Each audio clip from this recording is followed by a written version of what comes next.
Mummy आज काय special? आज छोले पुरी. 7 ते 8 तास बघा गाबोली चणे छान भिजत ठेवले होते, चांगले भिजले आहेत. ते मी कुकरच्या भांड्यामध्ये काढून घेतलेले आहेत.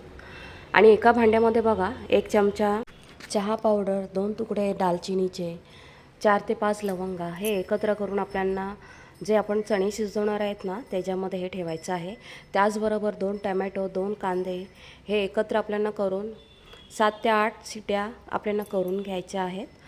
म्हणजे वेगळं आपल्याला शिजवायला नको कांदा टमॅटो, मी त्याच्यामध्ये शिजवते. कुकर होईपर्यंत आपण एका बाजूला पीठ मळून घेऊया. 1.5 वाटी गव्हाचं पीठ घेतलेलं आहे, पाव वाटी रवा घेतलेला आहे, चवीनुसार मीठ, 2 चमचे तेल घेतलेलं आहे आणि थोडं थोडं पाणी टाकून बघा असं घट्टसर आपल्याला पीठ मळून घ्यायचं आहे. नंतरला 1 चमचाभर तेल लावून त्याला आपल्याला ठेवून द्यायचं आहे बाजूला.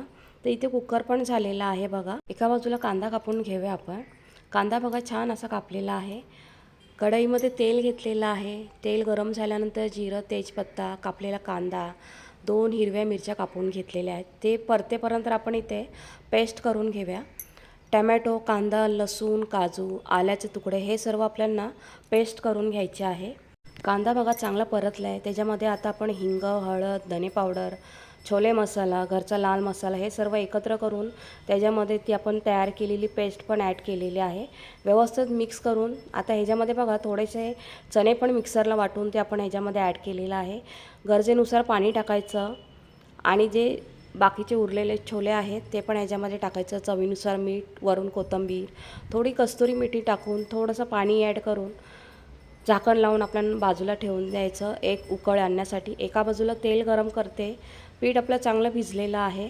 छोटे छोटे गोळे करून बघा त्याच्या छोट्या छोट्या पुऱ्या करून आपण पुऱ्या पण तळून घेऊया. मस्तपैकी टंब फुगतात आणि पुऱ्या जाड पण नाही लाटायच्या, पातळ पण नाही लाटायच्या, मीडियम साईजच्या लाटायच्या.